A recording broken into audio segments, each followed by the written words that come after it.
Kung sakaling matuloy ang exhibition match na charity boxing fight ni General Torre at ni Baste, ay nagbo-volunteer ako na maging referee because I am worried that General Torre might inflict a catastrophic injury on Baste.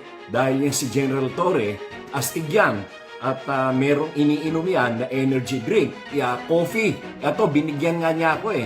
Itong coffee na ito ay talagang energy drink ito. At kapag ka nakainom ka nito ay talagang astig na astig. At talagang malakas na malakas ang katawan mo. Kaya ako ay nagwo-worry dyan kay General Torre. Baka ma-carried away siya at masobrahan ang pagsusuntok niya kay Baste. At ayoko naman na magkaroon ng serious injury dyan. Dahil na ito naman ay isang sports game lamang at maganda nga ang layunin ni General Torre Astig na ito ay gawing charity fight.